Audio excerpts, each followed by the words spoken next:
Friends, अगर आप कक्षा 12वीं के छात्र हैं, साइंस वाले हैं, भौतिक का आपका अगला पेपर होने वाला है, तो इस पेपर को अच्छे से देख लें और 70 में 70 नंबर आने की पूरी गारंटी है। तो हायर सेकेंडरी का एग्ज़ाम जो एमपी बोर्ड का 2022 का है, उसके लिए हिंदी और अंग्रेजी दोनों में यह पेपर आपको दिखाएंगे। 3 घंटे का समय ही रहता है आपको पेपर हल करने के लिए और 70 नंबर का पेपर रहेगा। 30 नंबर प्रैक्टिकल के रहते हैं जो कि आपको साला से मिलते हैं। तो यहाँ पर जो टोटल क्वेश्चन है उनका 19 क्वेश्चन यहाँ पर रहेंगे आपके इस पेपर पर, और इसमें आपको पूरा तैयारी कर लेना है। इसी से आपका जो यहाँ पर आएगा क्वेश्चन, तो यहाँ पर देखिए ये कुछ निर्देश हैं जो कि पेपर में शुरुआती में रहते हैं। फिर हम बात कर लेते हैं प्रश्न की, इनके उत्तर आपको कर लेना है। तो यहाँ पर देखिए, जैसे 1 कूलम आवेश में इलेक्ट्रॉन का संख्या कितना होता है, तो 1 कूलम आवेश में ये पहला वाला ही सही उत्तर हो जाएगा। ये 10⁻⁻18 6.25 गुणे 10⁻⁻18 हो जाएगा। ये राइट आंसर है, ठीक है, 1 कूलम में। इसी को अंग्रेजी में यहाँ पर किया गया है। इंग्लिश माध्यम वाले जो छात्र हैं वह भी देख सकते हैं। फिर यहाँ पर देखिए दूसरा जो है, गतिमान आवेश उत्पन्न करता है। क्या उत्पन्न करता है? विद्युत और चुंबकीय दोनों क्षेत्र उत्पन्न करता है, ठीक है ना। तो ये दोनों हो जाएगा तीसरा नंबर वाला, ये राइट आंसर इसका हो जाएगा। फिर आपको यहाँ पर दिखाते हैं, अगला क्वेश्चन है कि चुंबकीय फ्लक्स का एसआई मात्रक क्या होगा। तो चुंबकीय फ्लक्स का एसआई मात्रक होता है, यहाँ पर 4 विकल्प हैं। यहाँ पर जो राइट आंसर है वो वेबर हो जाएगा। पहला वाला ये राइट आंसर हो जाएगा, चुंबकीय फ्लक्स का एसआई मात्रक वेबर। फिर यहाँ पर आपको दिखाते हैं, विद्युत चुंबकीय तरंग में विद्युत क्षेत्र के परिमाण E और चुंबकीय क्षेत्र के परिमाण B में संबंध बताना होता है यहाँ पर, ठीक है ना। तो यहाँ पर इसका राइट आंसर ये वाला हो जाएगा, पहला वाला ही है यहाँ पर दोस्तों, B = E/C, ये राइट आंसर यहाँ पर हो जाएगा, ठीक। फिर यहाँ पर अगला जो है, यहाँ पर क्वेश्चन देखें, स्वस्थ नेत्र के लिए स्पष्ट दृष्टि की न्यूनतम दूरी कितना होता है। तो स्वस्थ नेत्र के लिए स्पष्ट दृष्टि की न्यूनतम दूरी, तो यहाँ पर देखिए जो सेंटीमीटर में होता है तो यहाँ पर दिया नहीं है, तो अपन को 0.25 मीटर वाला ये राइट आंसर होगा यहाँ पर, ये ठीक है ना। ये तीसरा वाला ये सही है। अगर सेंटीमीटर में देता है तो 25 सेंटीमीटर होता है स्वस्थ नेत्र के लिए। फिर अगला है, संपोषी व्यतिकरण के लिए दोनों तरंगों के बीच कालांतर कितना होना चाहिए। संपोषी व्यतिकरण है तो संपोषी के लिए π/2 होना चाहिए, यहाँ पर राइट आंसर है, ठीक। फिर अगला क्वेश्चन है, विभवांतर 150 वोल्ट पर त्वरित इलेक्ट्रॉन से संबंध डी ब्रोगली तरंग दैर्घ्य कितना होता है यहाँ पर। तो इसको देख लेंगे यहाँ पर, ठीक। 1 एंगस्ट्रॉम होना चाहिए, लेकिन एक बार देख लेंगे इसको, इसका क्या होगा 150 वोल्ट के लिए, ठीक। फिर है यहाँ पर अगला जो रिक्त स्थान रहता है, इसको मैं दिखा देता हूँ, स्क्रीनशॉट ले सकते हैं आप और अच्छे से यहाँ पर तैयारी कर लें। जैसे एक आदर्श वोल्ट मीटर का प्रतिरोध कितना होता है, और दूसरा है डायनेमो के बारे में। डायनेमो सिद्धांत पर आधारित होता है, किस सिद्धांत पर आधारित होता है डायनेमो, और परावैंगनी किरणों की खोज किसने की थी। विद्युत चुंबकीय तरंगें होती हैं, उत्क्रम क्या होती हैं। फिर आकाश के नीला दिखाई देने का क्या कारण है, यहाँ पर श्वेत प्रकाश में पतली फिल्म रंगीन दिखाई देने का क्या कारण है। और NOT नॉट गेट को उत्क्रमक गेट कहते हैं, यहाँ पर इसको लिख लेंगे उत्क्रमक, ठीक। तो यहाँ पर ये हो गए आपके 7 जो हैं रिक्त स्थान हो गए दूसरे क्वेश्चन की। ये अंग्रेजी वाले जो छात्र हैं वो अंग्रेजी में देख लें यहाँ पर। फिर है आपका सही जोड़ी। सही जोड़ी बनाने के लिए यहाँ पर है 7 जोड़ियाँ यहाँ पर आपको बताना है। पहले विद्युत शक्ति P, प्रेरण प्रतिघात XL, बूस्टर का नियम है, प्रकाश का कणिका सिद्धांत है, विद्युत चुंबकीय तरंग की क्वांटम प्रकृति है, जेनर डायोड है, चल कुंडली धारा मापी है। तो यहाँ पर ये लगाना है, ये पूरा यहाँ पर आपको इस पेपर का यहाँ पर सॉल्व कर लेना है, ठीक। तो यहाँ से इसके राइट आंसर आपको मिल जाएंगे, बड़े ही आसानी से। नहीं तो मैंने इसके पहले वीडियो डाले हैं, इसका जो है तो उत्तर यहाँ पर आपको मिल जाएगा, तो उससे आप कर सकते हैं, ठीक। तो ये आपके सही जोड़ी हो गया। चलिए चौथा क्वेश्चन आपको दिखाते हैं। चौथा क्वेश्चन देखिए, एक वाक्य में उत्तर है। 7 क्वेश्चन यहाँ पर रहेंगे, 7 क्वेश्चन रहेंगे, एक वाक्य एक शब्द में उत्तर। विद्युत क्षेत्र की तीव्रता का SI मात्रक लिखना है यहाँ पर, विद्युत क्षेत्र की तीव्रता का SI मात्रक। फिर दूसरा क्वेश्चन है कि 2 ओम व 3 ओम के प्रतिरोधों को श्रेणी क्रम में जोड़ने पर तुल्य प्रतिरोध कितना आएगा, 2 ओम और 3 ओम वाले में। फिर है अगला क्वेश्चन है कि ट्रांसफार्मर किस सिद्धांत पर काम करता है। फिर इसके बाद क्वेश्चन है कि भारत में घरों में प्रयुक्त विद्युत धारा की आवृत्ति कितनी होती है। फिर इसके बाद क्वेश्चन है कि कोहरे में दूर तक वस्तुओं को देखने के लिए उपयोगी किरणों का नाम बताना है। फिर है स्नेल का नियम लिखना है।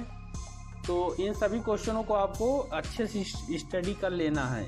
फिर अगला क्वेश्चन है क्वेश्चन नंबर 7 कि सिलिकॉन अर्धचालकों से बने PN संधि डायोड पर का प्रचलित विभव कितना होता है। ये सभी क्वेश्चन दोस्तों आपको बड़े ही आसानी से दिग्दर्शिका में इनके उत्तर जो है या तो फिर क्वेश्चन बैंक जो आपने लिया है उसका आंसर के साथ उसमें आपको ये प्रोवाइड करा दिए गए हैं पहले ही, तो उससे आप हल कर लेंगे इनको। फिर अगला क्वेश्चन है जो कि 2 नंबर का क्वेश्चन स्टार्ट होता है। इसमें 2 क्वेश्चन रहेंगे, एक मुख्य क्वेश्चन रहेगा, एक अथवा में। तो यहाँ पर दोनों क्वेश्चन का आप स्टडी कर लें ताकि 2 में से अगर एक क्वेश्चन भी आपसे बन रहा है तो आपको दिक्कत ना हो। तो देखिए पहले यहाँ 5वें नंबर में है ज्वलनशील पदार्थ को ले जाने वाली गाड़ियों जंजीर जमीन को छूती हुई लगाई जाती है, क्यों। तो जंजीर से अर्थिंग पाता है जो ट्रक होता है, जो आप देखा होगा खतरनाक ज्वलनशील पदार्थ, तो जो एनर्जी यहाँ पर निकलती है घर्षण के कारण टायरों से, वह निकल के जंजीर से फिर से वहाँ पर चली जाती है, एक तरह से अर्थिंग मिल जाता है, तो इसलिए विस्फोट नहीं होता है। फिर धारिता का SI मात्रक इसके अथवा में है कि परिभाषा आप तैयार कर लीजिएगा। फिर क्वेश्चन नंबर 6 है कि जब किसी वाहन के इंजन को चालू करते हैं तो एक क्षण के लिए उसकी हेडलाइट की रोशनी धीमी हो जाती है, ऐसा क्यों होता है। और इसी के साथ अथवा में है कि अनओमी प्रतिरोध क्या है, इसका एक उदाहरण भी लिखना है, ठीक, तो इसको कंप्लीट कर लीजिएगा। फिर उसके बाद क्वेश्चन है कि क्या एक समान आवृत्ति के साइक्लोट्रॉन द्वारा प्रोटॉन एवं ड्यूट्रॉन त्वरित कराया जा सकता है, अपने उत्तर का कारण भी लिखना। 2 नंबर का क्वेश्चन है, 3 लाइन से ज़्यादा नहीं लिखना है। फिर इसके अथवा में फ्लेमिंग के बाएं हाथ का नियम है, इसको यहाँ पर याद कर लीजिए अच्छे से, बाएं हाथ का नियम क्या कहता है, इसका हो सके तो चित्र भी बना देना है। फिर क्वेश्चन नंबर 8 है स्वप्रेरण और अननोन प्रेरण में 2 अंतर लिखना है यहाँ पर। और इसके अथवा में क्वेश्चन है कि विद्युत परिपथ को अचानक तोड़ने पर चिंगारी निकलती है, क्यों। मतलब कोई करंट जिसमें जा रही है, धारा बह रही है, कोई तार है वो टूटती है या तोड़ते हैं तो चिंगारी निकलती है, इसका क्या कारण है, ठीक। फिर अगला है वायु का बुलबुला जल में किस प्रकार व्यवहार करता है तथा क्यों करता है। फिर अथवा में है यहाँ पर देखिए लेंस के लिए संयुग्मी फोकस को परिभाषित करना है, ये भी 2 नंबर का क्वेश्चन नंबर 9। फिर अगला है कि खतरे के सिग्नल लाल होते हैं, लाल रंग के होते हैं, क्यों। आपने देखा होगा, तो बड़ा ही इंटरेस्टिंग क्वेश्चन है यहाँ पर। इसके अथवा में है प्रकाश के व्यतिकरण तथा विवर्तन में 2 अंतर भी बताना है आपको, तो ये दोनों क्वेश्चन तैयार कर लेंगे। फिर क्वेश्चन नंबर 11 जो आपका है, तो डी ब्रोगली का कण तरंग सिद्धांत दैनिक जीवन में दृष्टिगोचर नहीं होता है, क्यों नहीं होता है, ठीक। फिर इसके अथवा में है निरोधी विभव या फिर संस्तब्ध विभव को परिभाषित कीजिए। 2 नाम यहाँ पर दिए हैं, 2 में से अगर कोई भी नाम आता है तो डाउट मत होइएगा, अच्छे से इनको स्टडी कर लीजिएगा। फिर क्वेश्चन नंबर 12 है कि एक द्वि आधारित सिग्नल यहाँ पर 10-10-11 को नॉट गेट पर निवेशित किया जाता है, निर्गत सिग्नल क्या होगा, ठीक। फिर इसके बाद है अथवा में है कि P प्रकार का अर्धचालक में धारा प्रवाह की प्रक्रिया को समझाना है, ठीक। ये अब आपके चालू होंगे 3 नंबर के क्वेश्चन। विभव मापी तथा वोल्ट मीटर में 3 अंतर है। फिर अथवा में है विशिष्ट प्रतिरोध और प्रतिरोध में 3 अंतर। फिर है मीटर सेट की सहायता से तार का ज्ञात प्रतिरोध ज्ञात करने का प्रयोग, तो चित्र बनाना है, सूत्र लिखना है और 2 ठो सावधानी, इसको याद करके जाइएगा, 3 नंबर के आएगा। फिर है यहाँ पर देखिए अथवा में है विभव मापी की सहायता से 2 सेल का विद्युत वाहक बल का तुलना करने वाला प्रयोग करना है, चित्र बनाना है, सूत्र लिखना है, 2 सावधानी, ठीक। फिर है बायो-सेवर्ट का नियम, जो कि हर साल आता है। इसकी सहायता से धारा के एसआई मात्रक एम्पियर का परिभाषा दीजिए। इसके अथवा में है वृत्ताकार धारावाहिक कुंडली में बहने वाली धारा के लिए केंद्र पर उत्पन्न चुंबकीय क्षेत्र की तीव्रता 3 नंबर में है। फिर है एक लेंस, ये सवाल है, ये मिल जाएगा एनसीईआरटी किताब पर या फिर क्वेश्चन बैंक में आपको मिल जाएगा। 2.5 है लेंस की प्रकृति और फोकस दूरी ज्ञात करना है। फिर वायु के सापेक्ष कांच का अपवर्तनांक 3/2 है, तो कांच वायु के जोड़े के लिए क्रांतिक कोण ज्ञात करना है। फिर अदृष्टकारी किसे कहते हैं? पीएन संधि डायोड का पूर्ण तरंग दृष्टकारी के रूप में उपयोग का वर्णन। चित्र बनाना है, निवेशी और निर्गत विभव का समय के साथ आरेख खींचना है। फिर अथवा में है एंड और OR गेट का लॉजिक प्रतीक, बुलियन व्यंजक और तुल्य परिपथ का सच सारणी।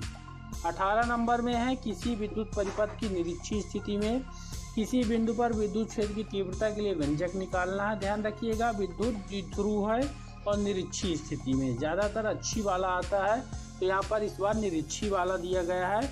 और अथवा में है आंशिक रूप से परावैद्युत पदार्थ की उपस्थिति में समांतर प्लेट संधारित्र की धारिता के लिए व्यंजक निकालना है। ठीक, ये फिर क्वेश्चन नंबर 19 है LCR परिपथ के लिए यहाँ पर गणना करना है परिणामी विभवांतर परिपथ का प्रतिबाधा, परिणामी वोल्टेज और धारा के मध्य कालांतर लिखना है। इसके अथवा में है यहाँ पर 2 लंबी धारावाहिक परिनालिकाओं के अन्योन पेरकत्व के लिए व्यंजक प्राप्त करना है और इसे प्रभावित करने वाले कारक लिखना है। तो ये आपके 19 क्वेश्चन कंप्लीट हो गए हैं। इनको अच्छे से तैयार करें और पेपर में आपके सेम क्वेश्चन रहने वाले हैं। 2 क्वेश्चन है, एक मुख्य क्वेश्चन एक अथवा वाला। तो यहाँ पर दोनों क्वेश्चन आपको स्टडी करके जाना है, अच्छे से तैयार होनी चाहिए, तभी आपको 70 में 70 मिलेंगे। अगर आप चाहते हैं कि आपको 70 में 70 मिले तो जितने भी क्वेश्चन इस पेपर पर दिखाए गए हैं ये सभी अच्छे से स्टडी कर लें दोस्तों। यहाँ पर इसी से यहाँ पर आपका क्वेश्चन आएगा। मिलते हैं अगले वीडियो पर। धन्यवाद।